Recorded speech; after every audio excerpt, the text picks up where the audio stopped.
Welcome to the Adulting Podcast. I'm Zack Peter, a naturally platinum blonde podcaster, author, and sassy self-improvement addict spewing all those burning questions you're too afraid to ask. And I'm Abigial Fraher, an unfiltered boss babe, daylighting as a lifestyle guru, stirring the pot on social issues.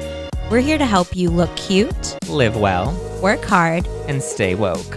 Together, let's conquer adulting. Welcome to Adulting, everybody. Our first Candid Convo roundtable. Abigail, are you ready? I am so excited. I'm excited too. I know you're excited. I know you're fired up. No, I'm ready to go.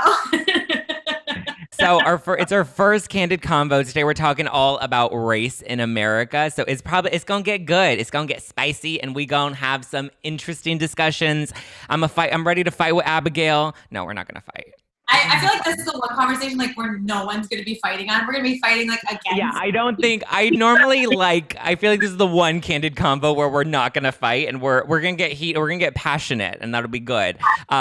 But as light as we can, and I'm so sorry. I don't know how that's going to happen.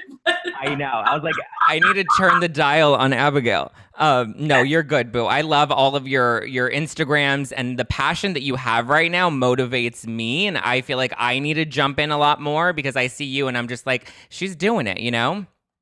Thanks, sweetie. Well, I'm excited because today's guests are two of my personal friends that I've known for a while now, and they inspire me just as hosts in the entertainment world, as producers. They're real, they're honest, they're Black Queens, and they're always uncut. So please welcome the host of Black Queens Uncut, the fabulous Miss Monique Loveless and Kiki Boom Boom. Hey y'all. Kiki today. Hi guys, thank you for having us. Yes, thank you for having us today. This is a great conversation as we left off our season with Black Lives Matter episode, and so this is perfect.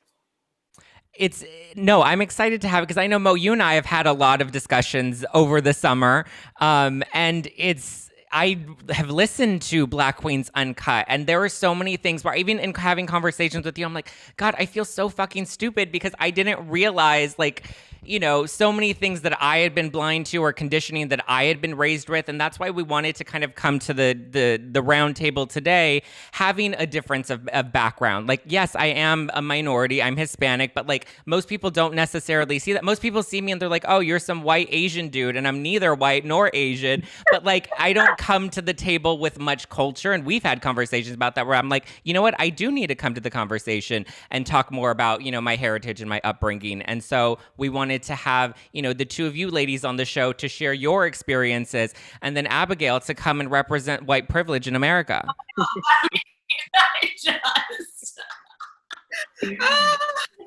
Zack is hilarious. Representation matters. We need everybody, Right.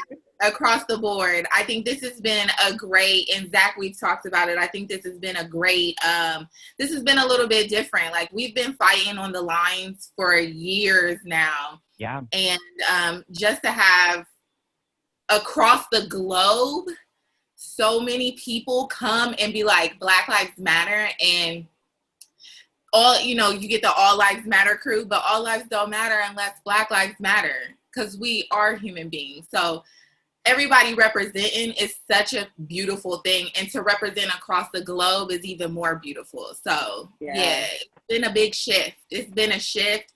I think we're excited for it. We talked about it on our podcast, how we feel the shift in it, and it does feel different from majority of the time that there's been protesting, or, the Black Lives Matter movement came about in 2012. So yeah, we have been feeling a difference in this one. That's good. We need to keep it going. Yeah, that was actually one of the questions I had was, it's easy for people who are not a part of Black lives to be like, yeah, I see this change. I feel like people are more aware. I'm more aware. But to actually hear directly from people that it affects, that you feel a shift happening, that's huge. That's and then that basically motivates me, and it should motivate everyone else that does care and that is putting forward, like, to continue, because it's just like the momentum's just starting and there's so far to go. It's crazy because, like, I know me listening to, like, reading my history books and listening to, like, leaders that we had in the 60s say, well, we feel a shift, like things are changing. And to now be here in 2020 and to have someone like John Lewis who fought the fight, who just passed away. So I feel a teeny tiny shift, but it's great to, you know, to keep it moving. But I do find it interesting. And I love to talk to the elders because they were there, and then people before them were there, and people before them were there. So I always think about, like, in 60 years, will we be having this conversation? I fucking hope not, because it's Well, I think the interesting thing is, because I was listening to a discussion this morning about it, and it was with the women of Orange is the New Black. They were doing a roundtable discussion. This was a couple years ago, but I was watching it this morning, and one of the women said, she's like, it's interesting because when you make progress, people feel the need to kind of, like, breathe and feel at ease. And they're like, oh, you know, that's why Hillary lost the election, is because people were like, we're in a progressive place. Like, I don't need to vote. She's going to win regardless. So we fall into this place of complacency, and then we stop with the action. And then that's how, you know, we end up falling backwards. Well, I see it like we're about to have a vice president that's a woman and a POC or a bi-POC. So the shift is going to continue with her, okay? Yeah. I feel like raising this awareness, someone for herself, I feel like we have to keep accountable. We have to keep her accountable. We have to keep our administration accountable. And I just think it's like we said even months ago, it's just that it's about educating ourselves. This is the best time to educate yourself. And I see more and more people in my community doing that. I see them, even though, you know, like Kiki said, you know, everybody has said there's a shift, but this time it's like, it's our shift. And you keep inching the mark a little bit, I feel like there can be progress, but you can't let up. Like, there's no time to really let up. That's what it is. We can't get relaxed and let up. It's time to keep moving forward and keep pushing the issues, even if they're uncomfortable conversations. If it's uncomfortable, then honey, you need to have it. Oh, 100%. Yeah. Hillary won the popular vote. So, like, that's where it's like,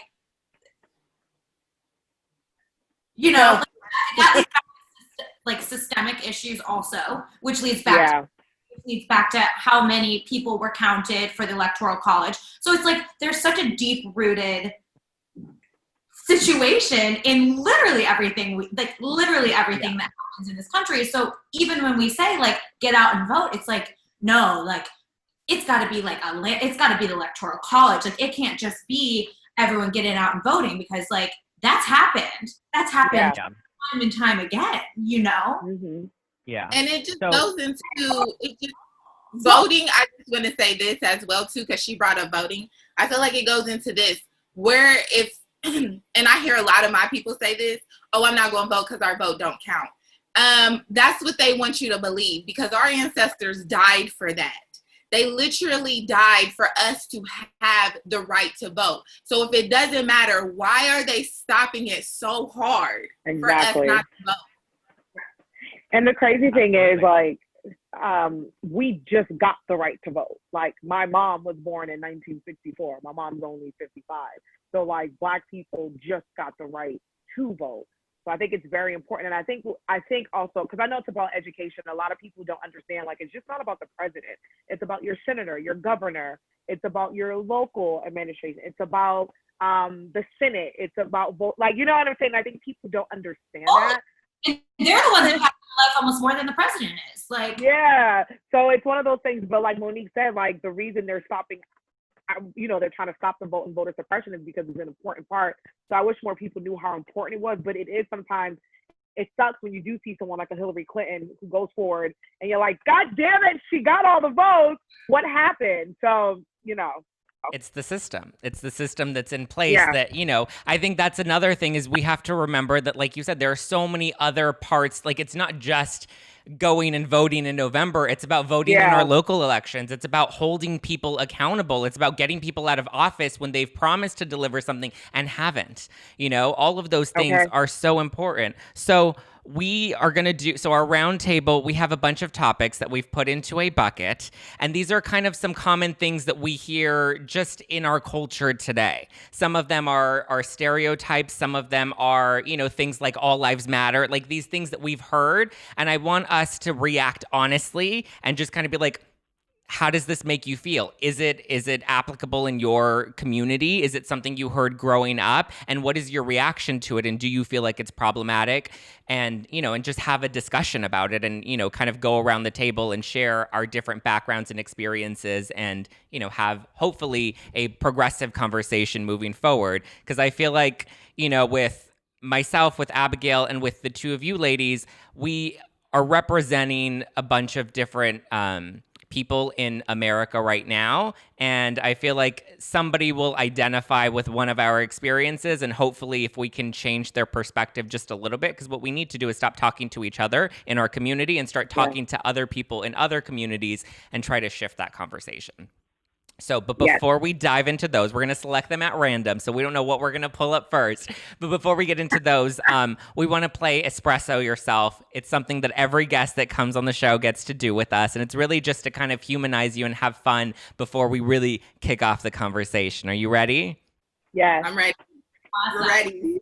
So we're going to start with one. You guys both will answer, then we'll move to the second one. So I can't get through my day without. Meditation. Okay. A matcha latte with soy milk. I don't drink coffee, so matcha is it for me. I just heard the Brooklyn in you. I hadn't heard it.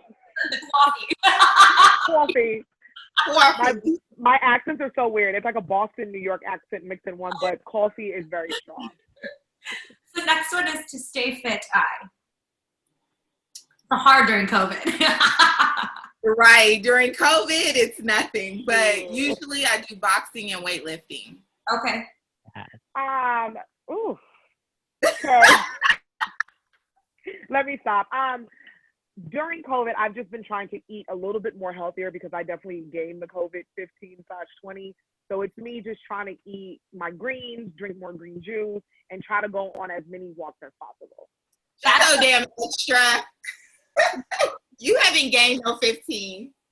Baby. I did for real. And then I got to New York and my ass, I'm like, I'm not Ubering. I'm not doing stuff like my ass is walking everywhere. I gained 8 pounds. I haven't weighed myself in like a year and a half, and I weighed myself and I'm like, ooh, let's not do that again. I love it. I recently lost 7 pounds, so I'm happy because I don't like to weigh myself. I hate doing that shit. But I was like, oh, let me just see. Because I was like, I feel like I look good. Not to say me being heavier, I won't look good, but I felt like I was like slimming down a little bit. So I lost 7 pounds. So that made me feel good. I probably gained it all back, but it's fine. Yeah, Abby, you're where the good food is too. Oh, I know. Yes. Oh my God. Best. I gotta walk to that restaurant. So the next one is I feel sexiest when. Ooh, when I'm walking around the house naked, which is all the time. Yeah. Why do you have to do today? What are we doing now? Right. I cook with my boobs out, so. Oh, okay. Doesn't that get greasy, or do you like, grill the bacon on your boobs because they're so hot? It might pop a little bit, but I just feel like, I'm glistening. I love it. I feel sexiest when I feel sexy all the time. Actually, not this week. Ladies, if you know what I'm talking about. 3 weeks after I don't feel sexy, but I feel sexiest when, because actually during COVID, like we're all in the house, so it's just me like looking at myself more in the mirror and just trying to like gas myself up a little bit more. Because like me walking around the house, I'm either like naked, like Monique said, because it's been so hot, or like walking around in just shorts and a sports bra. So I try my hardest to just look myself in the mirror and say, "You look good, girl." Oh. Yeah, I've been giving my neighbors morning sausage fresh out the shower. Yes. Yes. Stop giving a fuck. The last one is I feel most like a boss when I. Oh, all the time. I am an entrepreneur. Yeah, I'm an entrepreneur, so I feel like I'm in boss mode all the time. Love it. I would say yeah, all the time as well. Because not during COVID, because I feel like this is the first time I actually got to rest. Because I feel like I've been working straight forever. So I would say like generally most of the time. Okay, so let's start by really quickly going around the table. We'll go Mo, Abigail, Kiki, and then me, and that's the order we'll stick in. With where you grew up. That way we can kind of get a sense of where in the country you were raised. So Mo, do you come from? I come from the motherland, Africa. No, I'm just playing. I come from Ohio. I'm a Midwest girl, so I'm straight from the country in Ohio. Where in Ohio? I'm from a small town called Springfield. It's by Dayton. Yeah. Oh, I guess I'm from Ohio too. Yes. I'm from a small town as well outside of Cleveland. It's called Hinckley. We had 2 stoplights and well, we had like 2 high schools and like that was it. So okay, yeah. So we had one and we had one restaurant in our town and but like there was like I wasn't like in the middle of the sticks, even though people like to say that. Like Cleveland was 20 minutes away. So there were other larger towns nearby, but not where I was. yes, my fellow Ohioan. Me right now. Okay. I am from Brooklyn, New York, but I also grew up in Boston. East Coast. So we have East Coast. You guys, Ohio's the Midwest, right? It's technically the Midwest, but it is more East Coast because we have East Coast time. Like we're like an hour or 2 behind Chicago and Michigan and stuff. So yeah, it's Midwest though. I'm complete opposite. I grew up, born and raised in Los Angeles. Like this is like one of the most progressive cities. 100%. Yeah, LA. Yeah. But I'm LA OG. Love being in LA. And like the country as a whole, like East, Midwest. I mean, we're kind of missing we're missing like North Dakota and stuff like that. Yeah. Right. All right. Are we ready for our first topic? Yes. Here, let's see what the first one is. Shake it. Dun, dun, dun, Give us a little dun. bit shake with it. Okay, here we go. First one. I'm not racist. I have black friends.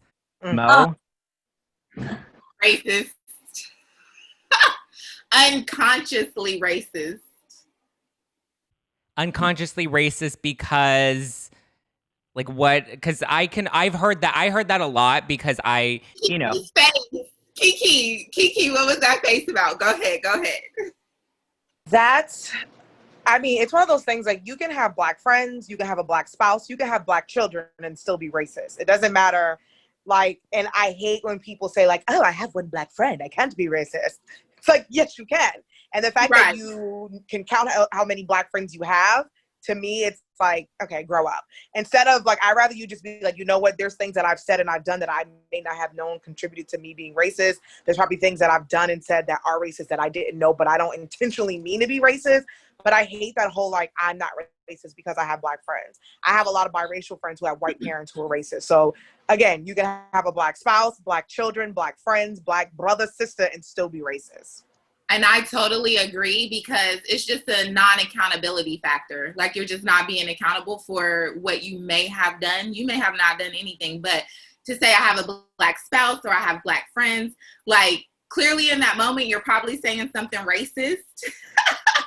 And so you're just not trying to justify it. Yeah, you're trying to justify it. You're trying to justify it in the moment by saying I'm connected to those people, but that doesn't mean you're not unconsciously doing certain things because things are a habit. So when they're a habit, it's just you unconsciously doing it, like subconsciously doing it, and so it's just not taking accountability, and it's just being trying to justify yourself, which actually is racist. And I think that I agree with you too about this completely. And the amount of times I've heard this, like if I had a dime for every time. And for me, it's like, one, you're completely moving your attention to something that it shouldn't be on.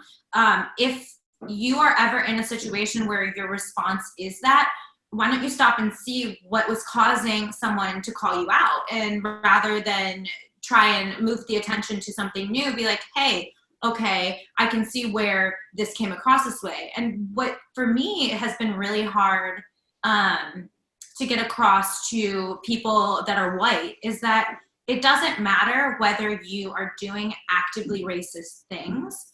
Our system has brought us up in a racial system. So you could have literally nothing against Black people. You could be, like you said, married to a Black person, have a half Black child.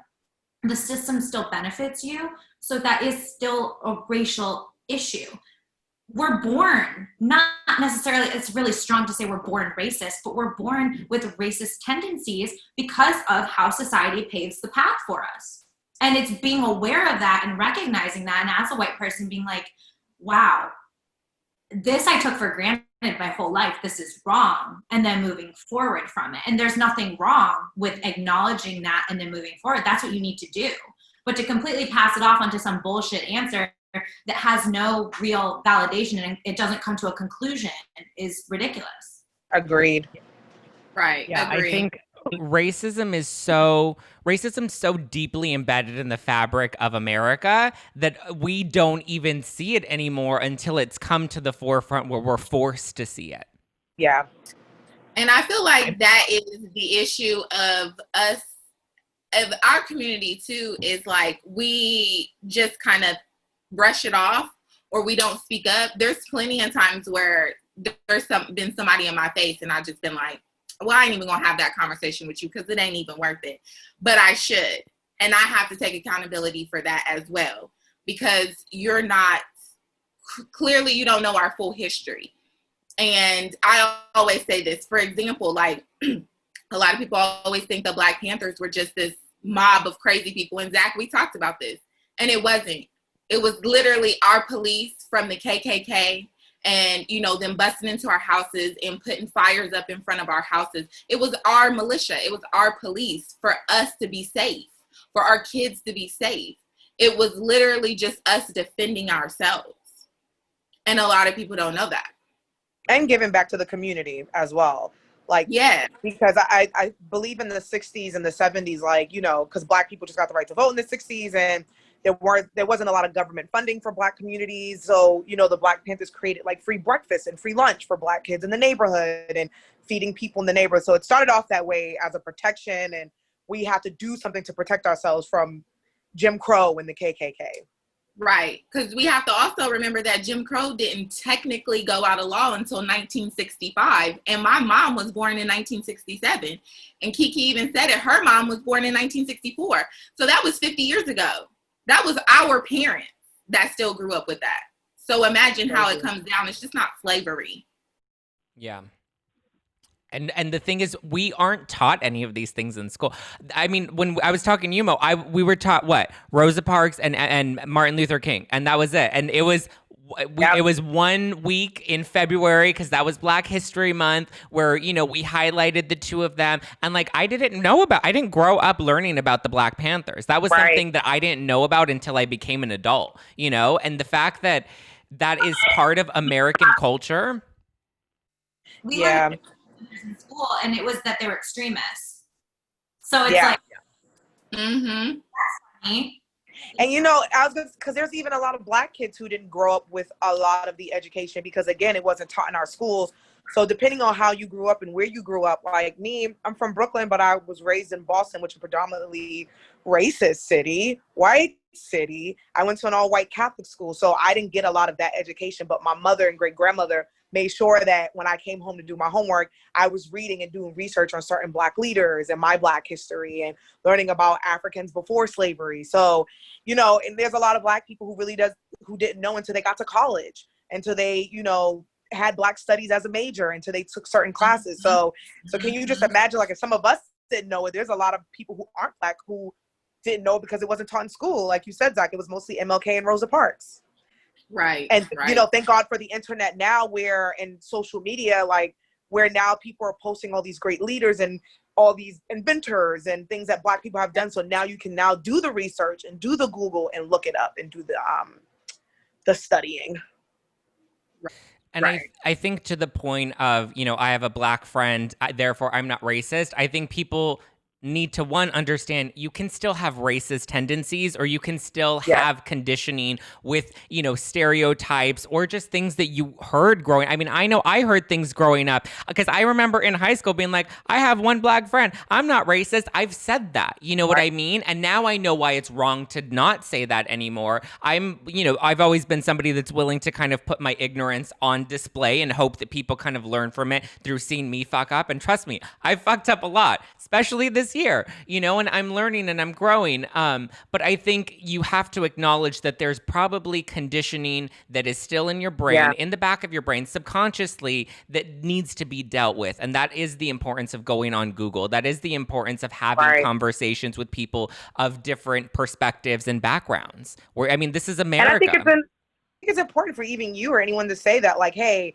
I may have said something, but now I want to learn and I want to relearn, and it doesn't make you a bad person. And I think that's why so many people are afraid to denounce certain things or afraid to say things because they're like, oh, it's going to make me look bad. No, it's going to make you look bad if you're not speaking up. So I think it is important for you to even say, like, listen, there's things that I was taught, there's things that I've learned, but now that I know and I'm listening, I'm taking a different approach. So I think that's important.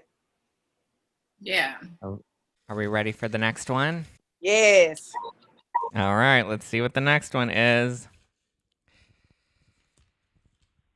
I voted for Trump, but I'm not racist. So, like 5-minute conversation and done.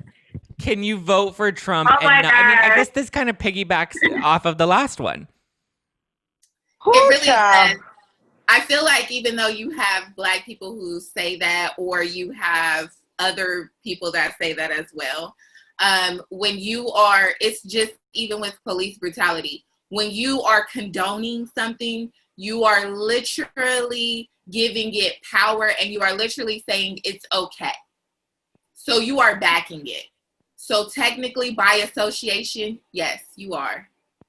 Now, will I say, believe it or not, when I was in high school, we took a test and I took the test and I was a Republican, according to the test, my psychology test. So you can be a Republican and be Black, but with a Republican, there are still integrity, there are still morals, there are still values, there are still human being traits, or the feeling of that you know right from wrong. You know you're right from wrong. This administration and voting for Trump is literally, you voted for a mentally unstable person who is okay with spewing not only racism towards, you know, our community, but every community, calling calling Corona a Chinese virus.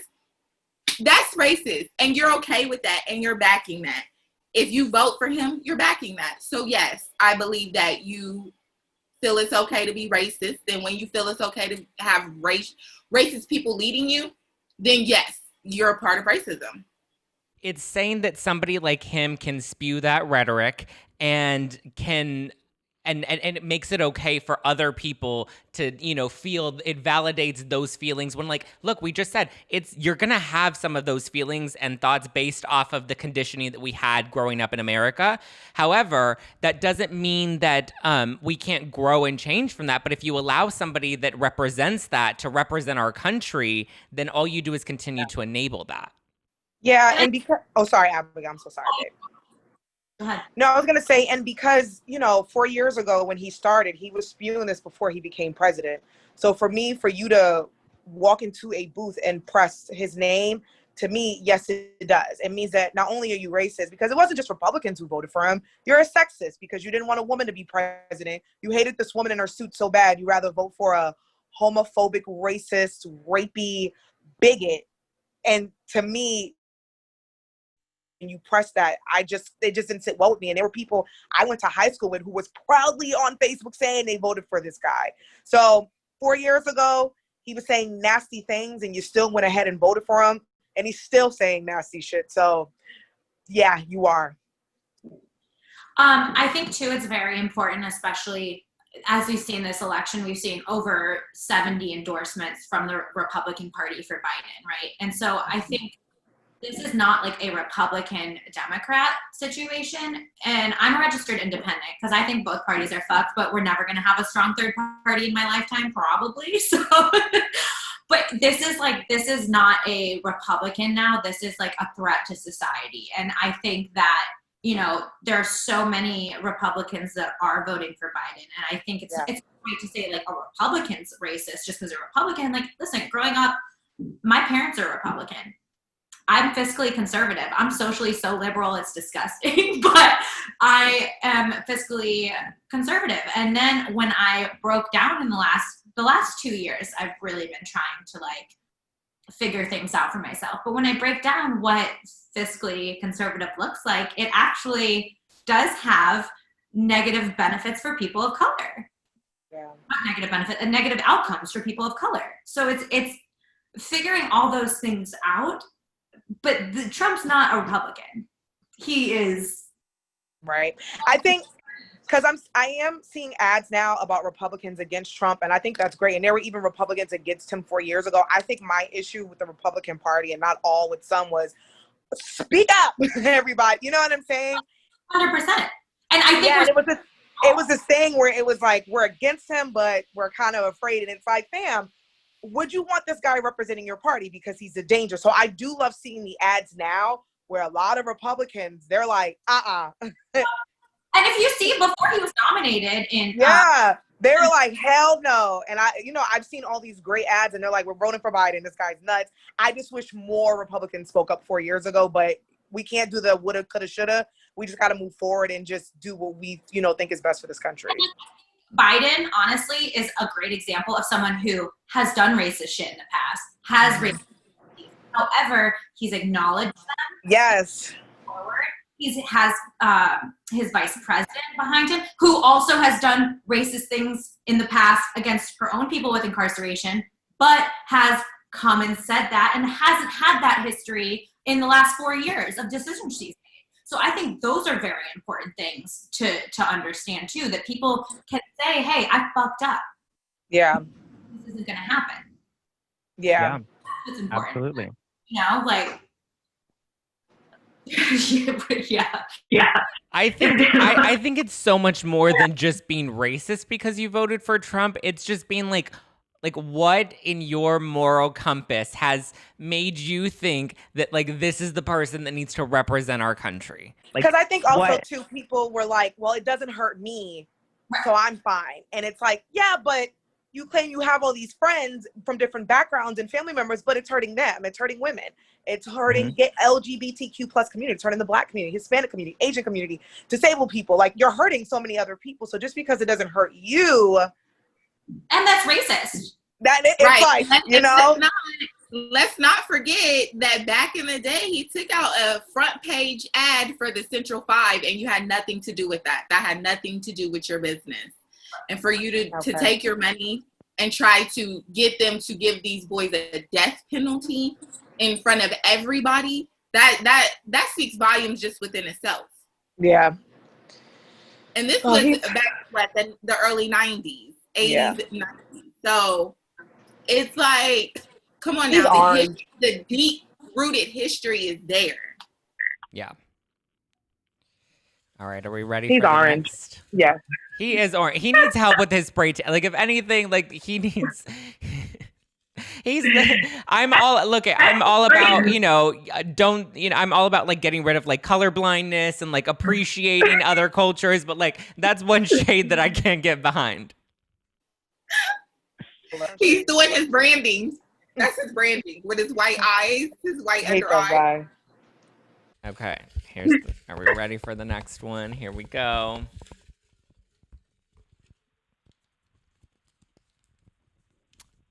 White guilt is necessary. Abigail, do you want to take this one first? Let the white girl answer. No. Do we need white guilt? I mean, guilt is not the correct word to use, and I think that guilt is not. I think if you've done something that you should feel guilty for, sure. I don't think that guilt is the word to use. I think that Google, acknowledging, doing your history, doing your research, being aware, being educated, that is what white people need to feel. That is what's necessary. I also think that reparations need to be made. I don't think that that is guilt. I think that that is straight up just fairness. Yeah. As fair as you can be. Because there's nothing that's going to even it out unless all white people want to go and be slaves. There's no way that's ever going to be an equal situation.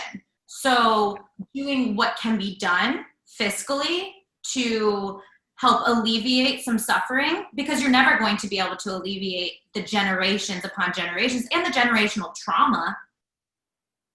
But guilt, no.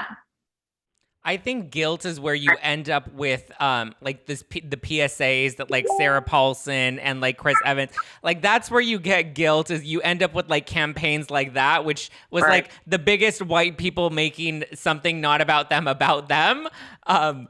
But what is it that white people should even be doing like right now? Like, I feel like with saying white guilt, I kind of feel like that is just room for the white community to victimize themselves, which they do very well. No offense.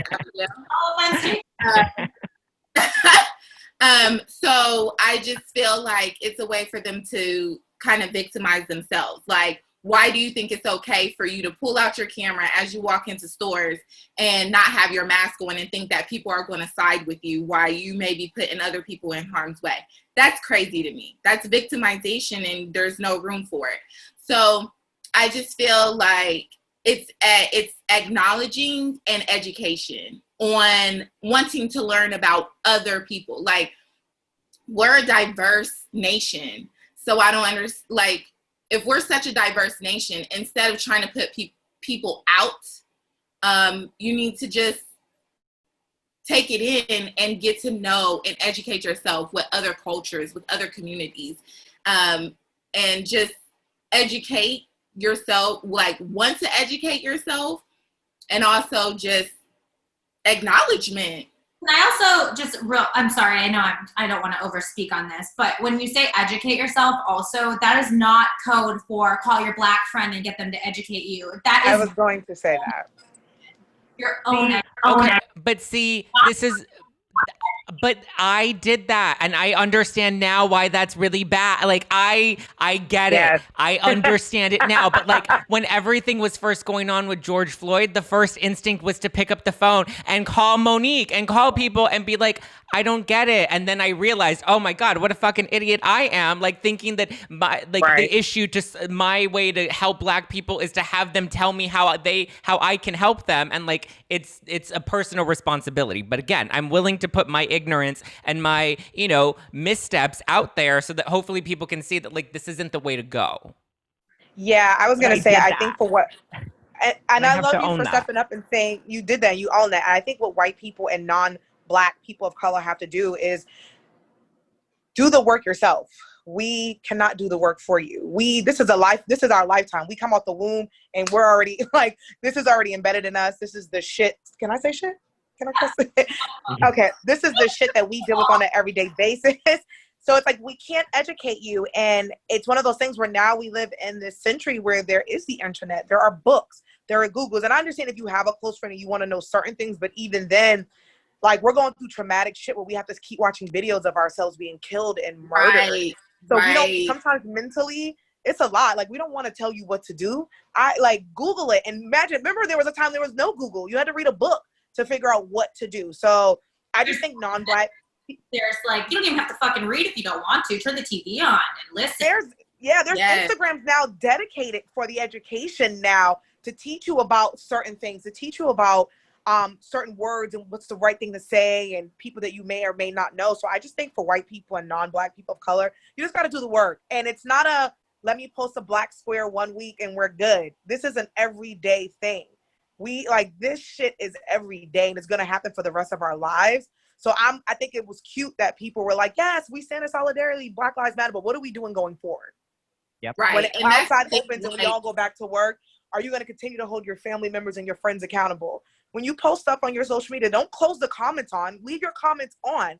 I want to see the ignorant people in your comments and you checking those people and educating. Don't turn those comments off. So that's what I mean. Like, what are we going to do going forward?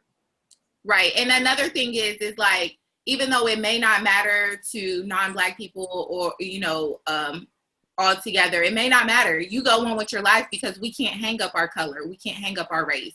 So we experience it every day, and you don't have to. You have to want to educate yourself. You have to want to be curious. You have to want to look at it as a fun thing. Like, oh, not only am I in a diverse country, I'm diversifying myself. Like, and not to steal somebody else's culture or to get to know it because you want to take it or do whatever you want to do with it to make money. It should be a curiosity for the sake of you getting to know the country that you're in. Yep. Preach. Yes, diversity. All right. Are we ready for the next one? Yes. Yes. Systematic racism is not real. Sorry. Woo, child. Well, that's the case. It's right up there with Bigfoot. I mean, you know, well, shit. Well, there are videos out there that shows you the breakdown of systematic racism. I am now studying real estate. Even in my real estate classes, they talk about redlining. When it comes to systematic racism, it has a lot, you know, power comes within money. Our country has made money a powerful thing, and we're not afforded those opportunities. Like I've had friends who are non-Black who don't have the greatest credit and they can still get whatever. That doesn't happen for me. I have, you know, there are people out there that just don't realize that when you're in a red line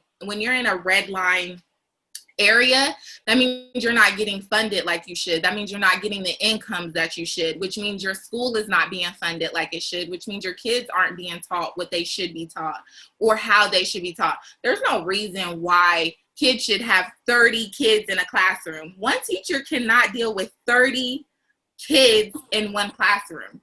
And at one point, it got so bad in my schools that we didn't even have books. We had worksheets. And you take your notes out of the book and you did it yourself because there was so many people in a classroom. And across the board, it always says it goes down. Education, there's certain wealth education we don't get because, you know, that's with owning a business. We're not getting loans for businesses. We're not getting the funding for businesses. And it just goes back to saying, also, we didn't receive our reparations, our 40 acres and a mule. Land is big, so we didn't receive what we were told we were going to be received either. So it goes way back. That's a conversation that I feel like people need to just go back and educate themselves, because there are plenty videos that break down and on YouTube right now that will give you a cute little breakdown of how systematic racism works, and it's real. Yeah. Hospitals aren't in red line areas like that, which means you're not getting health care. Funding income is not in red line areas. And guess who lives in red line areas? Mostly people of color, lower incomes, poverty. So if you're not getting the funding that you were already supposed to be getting, or that other areas are getting, and the fact that a white person can, or a non-Black person, and really white, the fact that a white person can move into your area and up the value, systematic racism isn't what? Stop. Yeah, it definitely. Republican candidate just saying this shit. Yeah. About suburban areas. That's literally takes it right back to redlining. Takes it right back to property value based on the color of the inhabitants. Like, yeah, they just systematic did a racism. study. Oh, sorry. They just did a study. I want to say this real quick. They just did a study where a Black couple, well, it was a interracial couple in Georgia, actually had an appraiser come into their house and appraise it. And it was like, I guess she had African art and stuff. And then they did an experiment where they had another appraiser come out. They cleaned it up. There was no trace of Blackness anywhere. And it was valued $100,000 more. Mm-hmm. Just today. That was 2 days ago. 2 days ago. Yeah. Now, I was going to say, for people to say that systematic racism doesn't exist, you obviously are not living in America and you're under a rock, because from housing discrimination to the way more Black bodies are incarcerated more than white bodies, job discrimination, arrest, stop and frisk in New York. You know what I'm saying? Like, and it's been happening for a long time. So systematic racism is a thing, and I don't think it's going anywhere. And it's definitely happening. So I think it's really ignorant to say that it doesn't exist when in fact, indeed, it does exist. I think it doesn't exist when you're not going to see what you don't want to see. And if you turn the other cheek, it's not going to be real. You know what I mean? If I close my shades, the sun's not there, and it's not real. It's going to be there if you're white or white passing.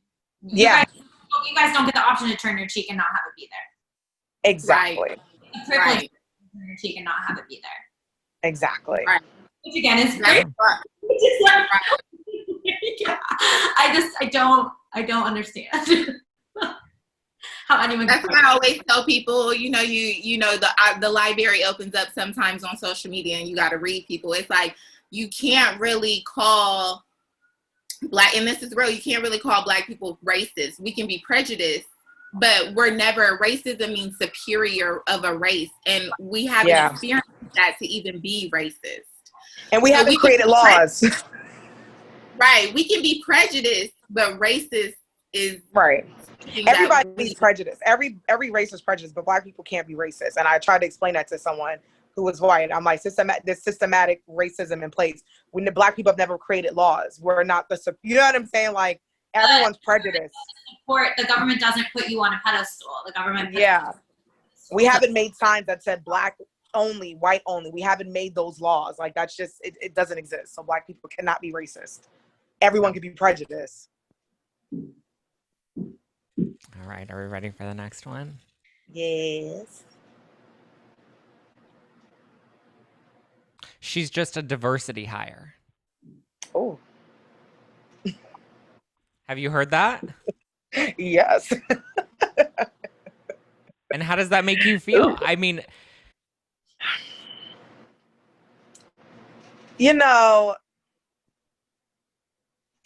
clearly. Okay, elaborate a little bit into that for me, please, a little bit. Me? Yeah, you said she's on a diversity high. Yeah, no, she's a diversity hire. So I feel like I've heard that so many times, like, oh, the only reason she got the job over me is because she's a diversity hire. And how some people feel like people of color have that advantage, like, because like certain colleges have to allow a certain percentage of people of color to be admitted into their schools or admitted into the workplace. How does that? As they should. I mean, the crazy part is that there's a limitation of us. So we start fighting each other for that. So I see it like this, because I get that a lot. Because, quote unquote, I'll say this because I'm from Ohio, which is very just white and Black. We didn't have a lot of in between when I was growing up. We had like one Indian in our school and one Pakistani in our school, and we knew exactly who they were. You know what I'm saying? So from where I come from, it was like, oh, you're a Valley girl, you talk white or you act white. And I'm like, what? But then when I started getting hired for jobs that my peers who look like me didn't, I was like, oh, okay, I have to have this certain certain stature of how I talk or how I carry myself when I go into this interview. And then when I moved out here, I'm not going to lie. When I moved out here, I ended up having to and I always say this, and I said this on the podcast, I ended up having to, it got down to the point where I had to literally sue one of the companies for discrimination. I was super qualified, and I've always been qualified. With or without a degree, I've always been qualified. I'm a very smart, intelligent person. But when I walked into some of these rooms, I've had people say, you don't appeal to the market that we need right there. So I would get hired, and they'll be like, oh, we can't put you in Century City store because you don't appeal to that market, or that's not our market. And it's kind of like, what do you mean? And so I get both spectrums of it. But all in all, I feel like when it comes to that, I do feel like it's real. I feel like it's very, it's real to me, I'll say. It's real to me. And I feel like... And if it's real to you, it's real. Like, that's the bottom line. Yeah. If it's real to me, it is real. And I do feel like it's real because it's happened. It's happened in both spectrums for me. And I don't know what to say. Sometimes it just makes me speechless because I'm like, I can't just be me. Yeah. Too, I think with the whole idea of a diversity hire is that people like to act like the person being hired isn't qualified. Right. Literally just hired because they're Black. However, the actual reality of the situation is, one, I would hope, because there is not an equal percentage of the population in these jobs, that you would want to integrate more people of color into them. And two, as you're doing that to create diversity, which you should be doing, the people that are hired are qualified. Do you think any business, any school wants to bring people in just because they're Black? No, they have to be qualified and be Black. Like, so I just feel like it's, for me, obviously, I've never heard that, not about myself, but I've also never heard that being said. What I hear more is tokenism. Hey, how should we handle this? Because you're Black, so you probably know. Well, shit, I'm white and I have a different opinion than the white girl. So why would you put on your shoulders to speak for the whole Black population? I think like... Oh, sorry, Kiki. No, it's okay. I was going to say, I've heard it because I've heard it be brought up by white people, the whole affirmative action, and it's not fair. And it's like, why wouldn't you want to be in a place where I too can be in this place with you? Why wouldn't you want to be in a diverse place? Why are you mad that the two people of color that you actually see are there and you're attributing to like a diverse hire or affirmative action? But that's why so many different people created HBCUs, historically Black colleges, because there was a point in time where Black people weren't even allowed in different schools. So we created our own. And then people had a problem with that. So it's like, no, I'm not just a diversity hired. I'm actually qualified, just like you're qualified too. Like, so if you feel some type of way, then it's like you need to now look inside of yourself and say, why do I feel some type of way? Because of the two Black people or the one Hispanic person or the one Asian person sitting across from me is here? Like, why are you bothered? But I've heard it a lot. Why are you upset? And then, shit, there's only about 5 of us up in here, and there's 500 of you. So and sometimes it ain't even 5. It's just the one. I be looking around like I'm the only Black person here. You know how many times I've said that? I am literally at my desk, and I am the only Black person here. Yeah. And I'm supposed to feel comfortable. I'm supposed to be able to do my job comfortably. Like, I'm the only Black person here, and most of the time, I'm working for rich people.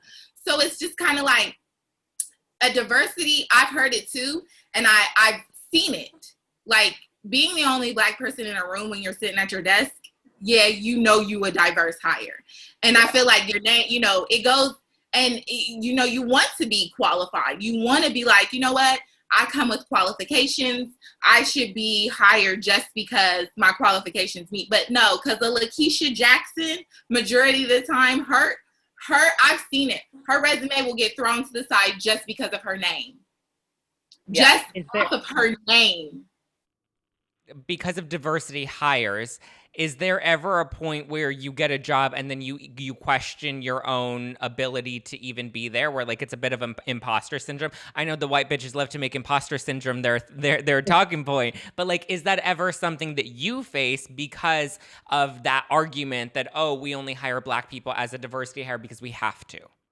Yeah, I think it's a thing that it's natural. Like I remember, like if we're in school, I went to an all-white Catholic school, and that's something that like kids would say to us all the time, like, "Oh, they only let you guys in here because you're Black, and they needed more Black people." So then it would make us feel like shit and make us feel stupid and be like, "Well, damn, I thought we were qualified because we had the grades, and our parents just wanted to send us to a different school." And same thing with work.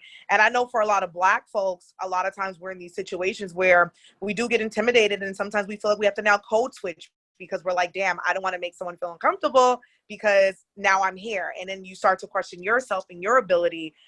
But it's just one of those things where as time goes on, it's just all about self-love and knowing that you matter and you're important, and fuck that and fuck that. Can I say fuck? I know I can say shit. Can I say fuck?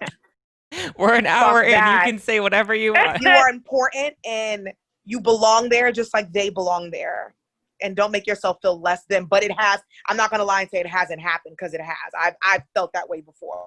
So it's just all about me loving and growing and saying to myself, fuck that. I deserve to be here. And there's not going to be anyone who's going to intimidate me to make me feel less than. But easier said than done. Yeah, it is. And I will just end off on this note real quick, because I get passionate about these subjects. But I feel like I never walked in a room, and because I was literally, like, I was brought up by very strong women, I never walked in a room and questioned if I should be there or if my qualifications are high enough to be there. I knew.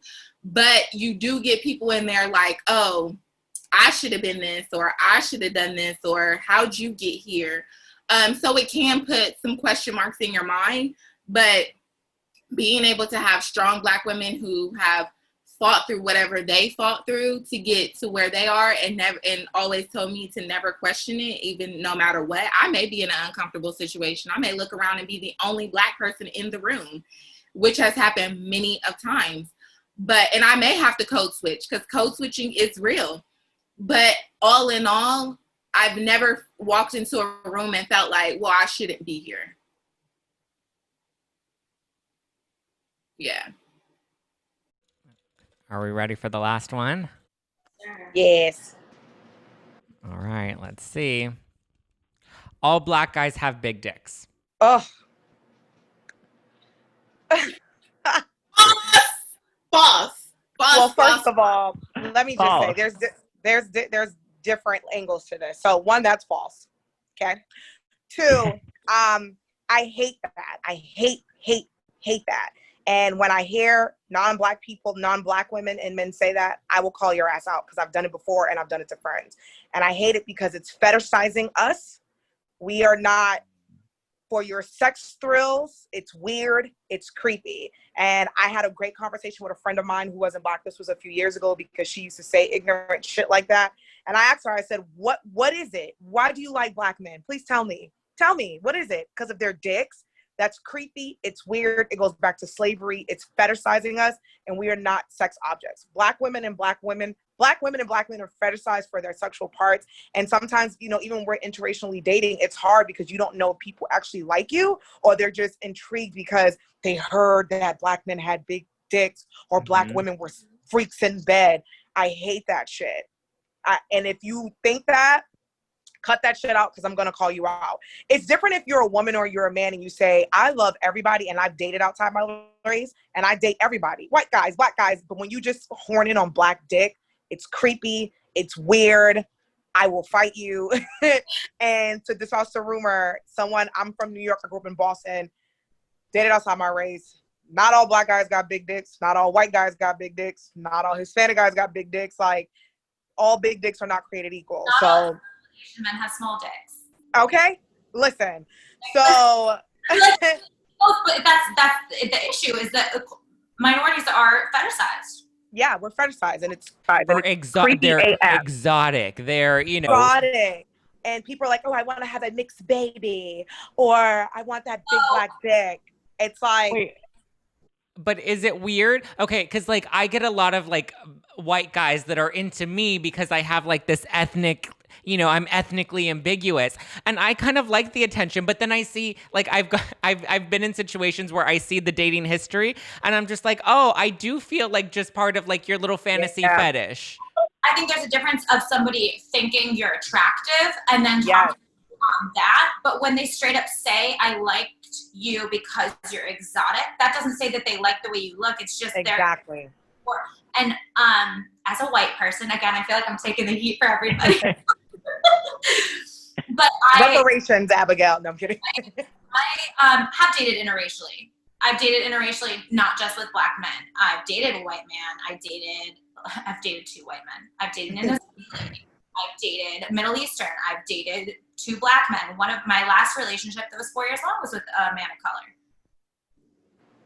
For me, and again, maybe I have different insight, but Kiki, I'm right there with you. I have lost my shit, and I can vouch for the fact that in the white community, there are white women that are like, I only date black guys, and I lost it. I was like, Yeah, you only date black guys. it's weird. It's weird. How is that you're only attracted to black guys? Exactly. That's a fetish for you. It's completely different if a black woman says, I only date within my race. It's completely different if a person only dates within their race. It's weird, but it's kind of like, I get it if a white person's like, hey, I just prefer to stay with my Nordic race. Okay, fine. But when you're looking and you're saying only that, or you're sending, it's different to see a biracial baby and just be like, wow, that's a beautiful baby. When you're following these Instagrams that are literally there just to promote biracial babies like they're a fucking handbag. It's creepy because then to me as a black woman who's not biracial, you're trying to erase my blackness and say that I'm not beautiful. So in order to create something beautiful, I have to have a mixed baby. And I think even for my biracial that was friends, a thing. Yes, it's a thing. It is a thing, child. Because even my biracial friends are like, it's fucking creepy. And for people to fetishize that, because it's like you want the cute mixed baby, but are you ready to have those conversations with your black kids? You're not ready for the conversations when your kids are not home and you're worried about them. Because guess what? Mixed kids, your society, they're still black. So it's creepy. Mm-hmm. And when white women say, I only date black men, it's like, look at my little slave on my arm. It's fucking creepy because, bro, back in slavery, that's what they were using them for. They were mutilating black men, mutilating black women. And I hate that. If you date outside your race, beautiful gowns, date who you want, love who you want. But when you start speaking about skin color and race, it's weird. I think the same thing too, in the sense of African-American men who only date white women. And that for me, I have to say, I've been approached, I've been asked out, and if I see a history there, I won't do it. Actually, I was at dinner with this guy who is fairly, he's well known, and he is black, and he sat across the table and said, I only want to marry a white woman. Like, I know that I want my children. And I looked at him and I was just like, that's weird. Why? I'm confused. Like, that is uncomfortable. Like, I'm uncomfortable right now. So do the Kardashians piss you off then because they're like, we love black men? Yes. And I wish more of their black friends.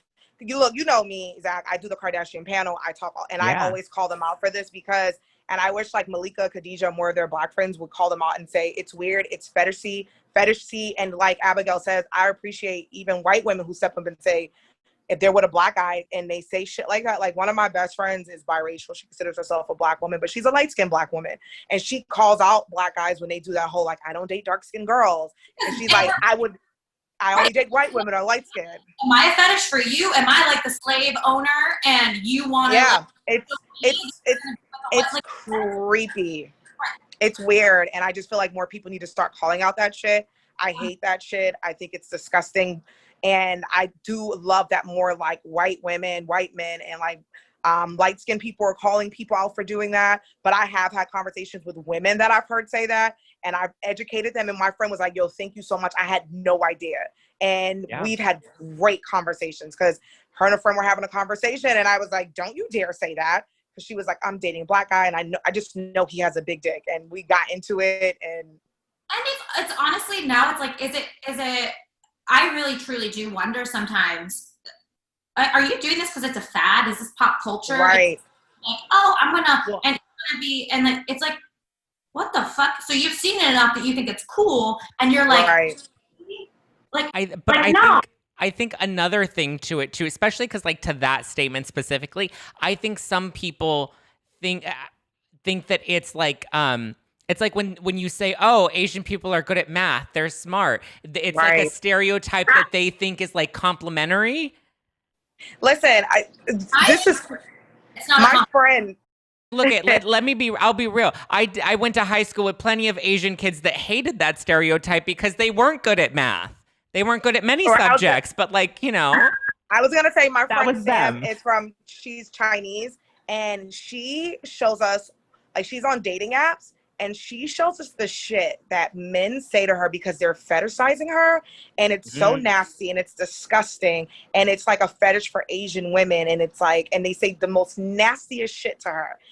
And I'm just like, I just can't get over people fetish people. Like, you don't want to be with me because you actually really like me. You just fetish something about me. And I think on the opposite side, I wouldn't want to be with someone like that. Agree. I wouldn't want to be with somebody like that, but I have to say this. I like it. A lot of white men always fetishize me a lot. But Monique, it's different when white guys like you because they find you attractive than to just fetishize and just want to fuck you. There's a difference. Because a lot of like, we talk about this on dating apps. I get a lot of likes from Middle Eastern guys and white guys. Some I have to weed out because some actually are like, yo, I think you're actually really pretty, girl. I think you're beautiful. I look at their dating history. They have a diverse dating history.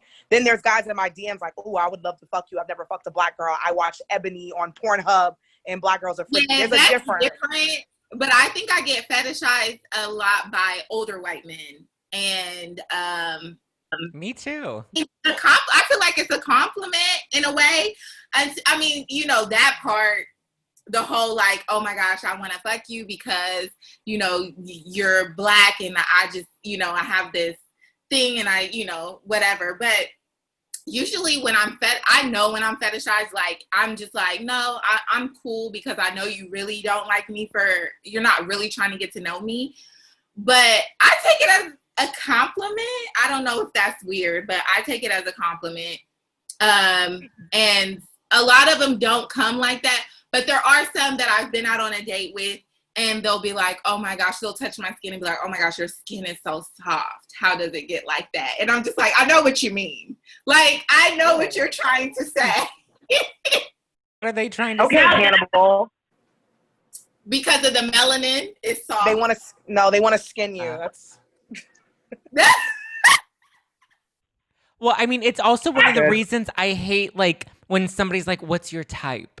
And it's like, I don't have, like, and they want, like, physical care. Like, I mean, we all work in the industry. It's a question that, like, when there's, like, a dating show or something, I get asked, what is your type? And I'm like, you know, I like a guy with ambition. And then they're like, no, but, like, what physical traits do you like? And I'm just like, I just want you to be taller than me. And other than that, like, I just want to be able to climb you and I'm good. That's me. If you like me, I like you. I don't care. I don't care. I don't need to give you physical descriptions or like.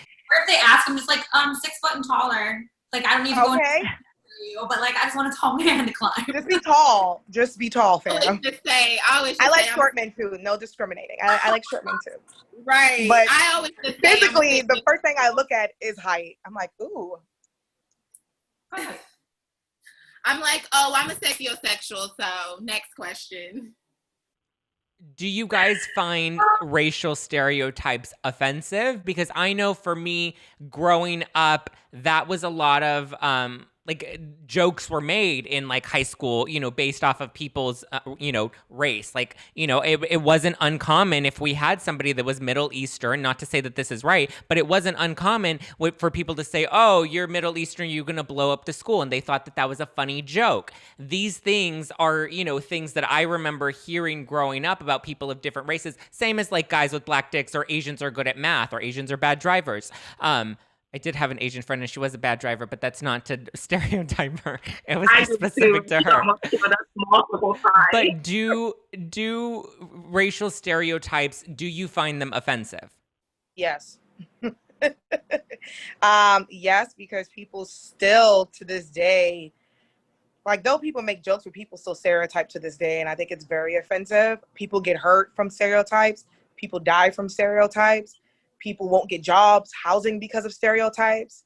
Like, I know in different communities, like, you know, everyone has jokes amongst their communities. Like, so I know within the Black community as a family, we have our own jokes. The Hispanic community, the Italian community, the Asian community, like within our community, you have your own jokes. But I think stereotypes are very dangerous.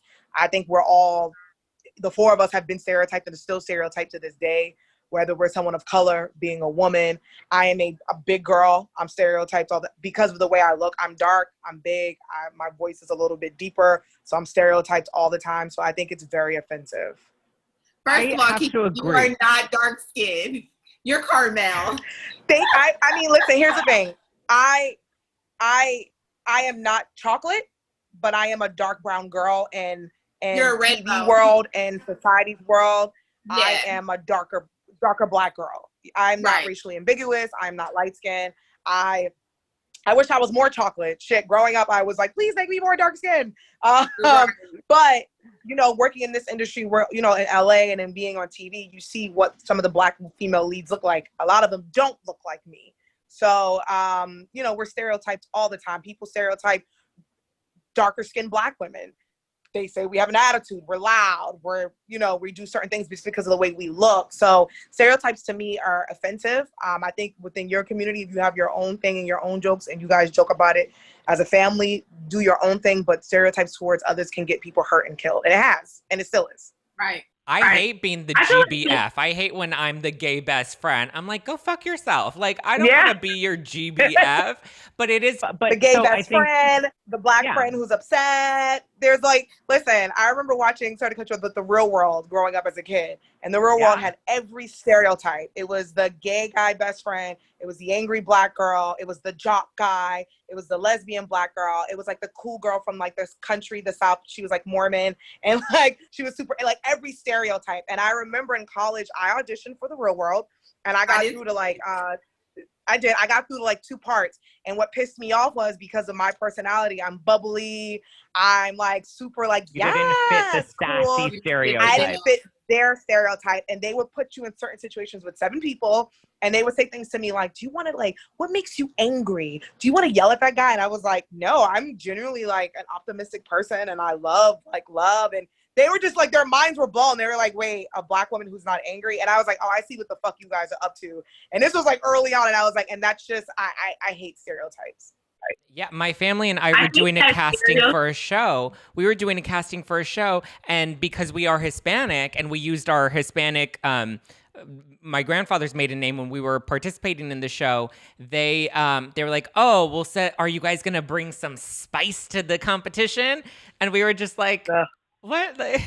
We didn't. Like, what?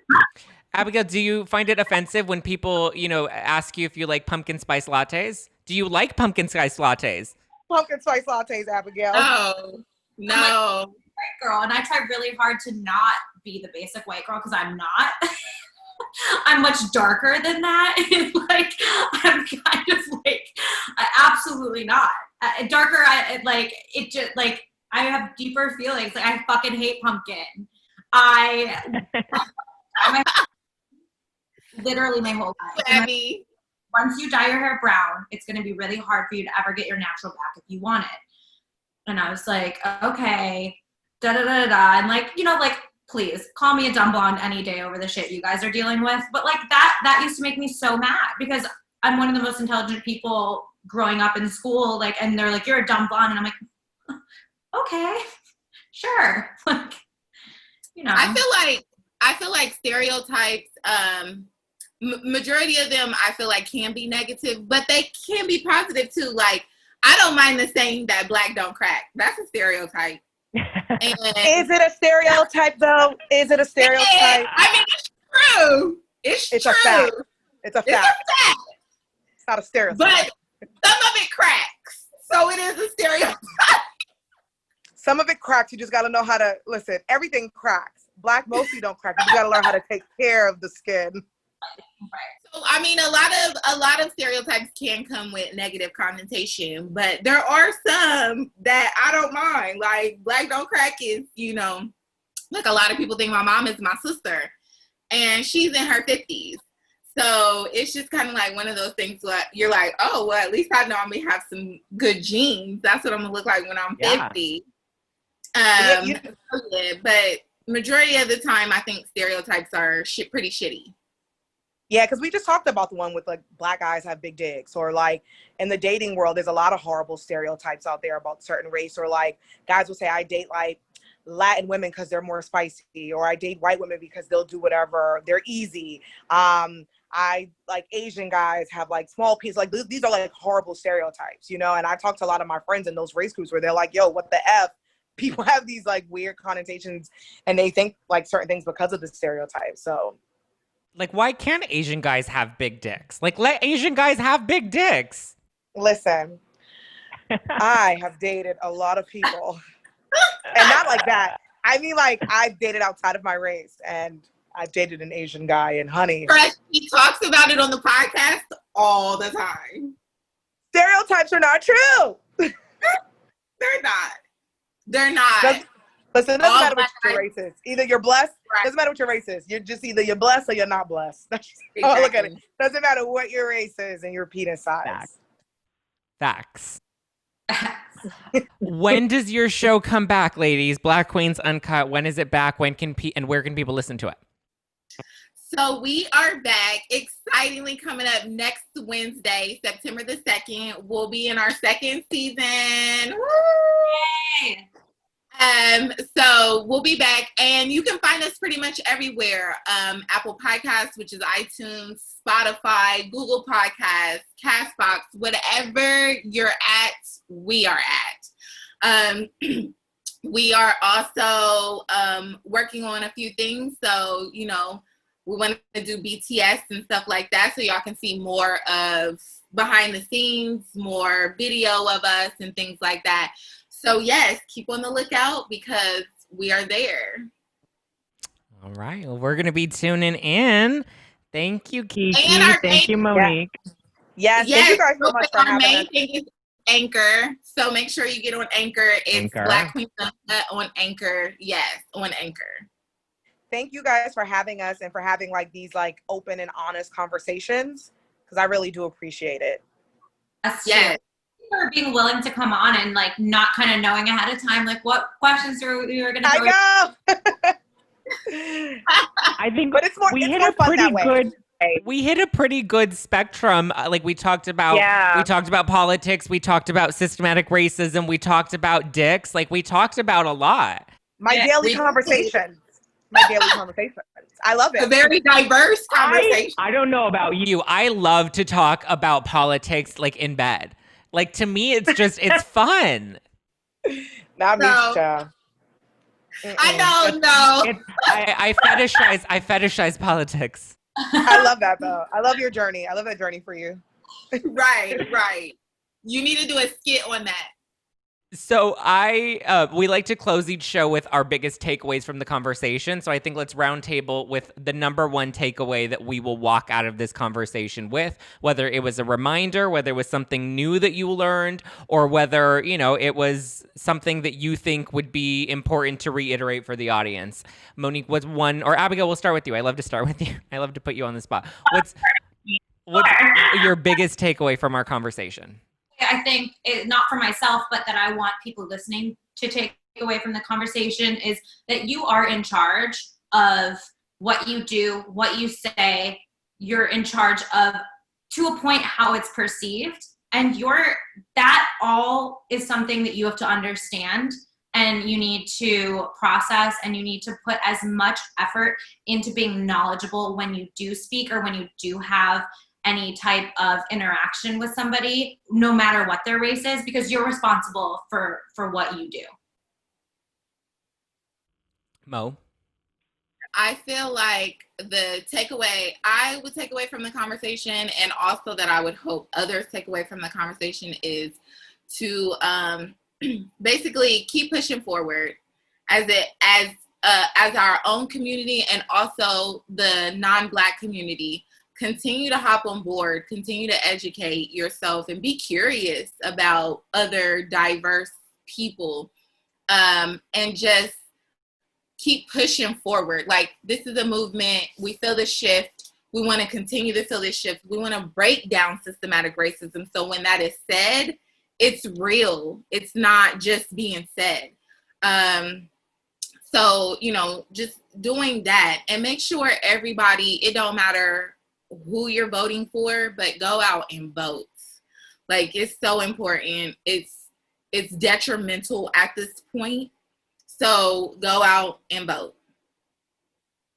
Kiki? Yes, I hope that people take away, and then myself too, but I hope that people take away from this conversation is to be willing to have more conversations like this, and to be willing to just listen to your friends, your family members. Don't be quick to, you know, do the guilt thing. Just listen to what people are saying, and also be willing to do the work yourself and do your own research, and hold yourself accountable. And like Monique said, please vote. Voting is very important. It's something that a lot of us just got the access to vote.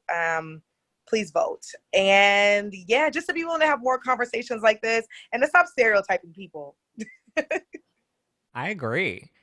I'm gonna That's my stop. takeaway. I'm gonna stop. Yeah. I'm gonna stop stereotyping Abigail as like Sandra Bullock in The Blind Side. White savior. I think my biggest takeaway, one thing that I think I learned in this conversation, because immediately when I read Black Guys Have Big Dicks, I thought it was going to become a conversation about stereotypes, but I guess I've kind of been blind to the the way we fetishize each other, based off of our ethnicity or ethnic ambiguity, or, you know, that was something new that I didn't really, I mean, I have been put in that before, where it's like, you know, I'm, you know, ethnically ambiguous and the white boys love me. I'm like, look, I'm not going to say I don't love a white boy, but I'm, you know, I'm equal opportunity. This body is equal opportunity. Same. Noted.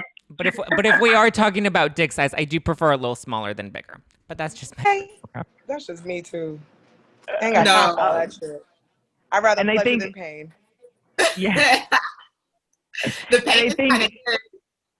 I think the other thing is like, it's important to have these conversations, and it's important. I know for me, one thing that I always put forward, and I remember having a conversation with a friend the other night about going into this conversation. And I was like, I don't want to say anything that's stupid, or I don't want to say anything that may sound ignorant, but like, I've always been the person that's unafraid to just say it and be willing to be wrong, and be willing to grow, and be willing to like be an example. I don't mind being an example if I can hopefully help other people that may have that same train of thought be willing to shift their own kind of perspectives. And I think we need to be unafraid of sounding or being ignorant, because that's how we're going to learn, is by falling. Because if you don't say anything and you don't expose yourself, you're never going to grow. Amen. Right. Exactly. Well, thank you, ladies. Where can they follow you? What are your social handles so they can give you a follow right now? Yes, thank you guys. I am Kiki Boom Boom on all socials. That's KEYKEY Boom Boom. And you can find me everywhere at It's Monique Loveless, mainly on Instagram. That's what it is. I don't be anywhere else. So yeah.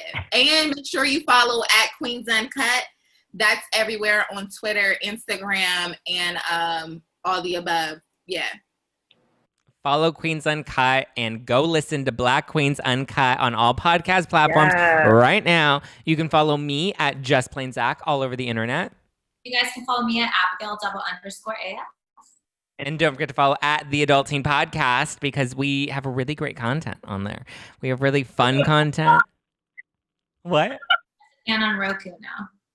Oh, yes. And you can find us on iTunes, Spotify, and Roku. So go get your Roku devices, take a little Instagram story of you watching the show, and tag the four of us so we can repost it. Yes. Yes. All right. Thank you, guys. Please leave us a 5-star review on whatever platform you're listening or watching us on. Give us a good review, because we are millennials and we do love that validation. All right, guys. Until next time, we'll be... Adulting. Hey, we're out.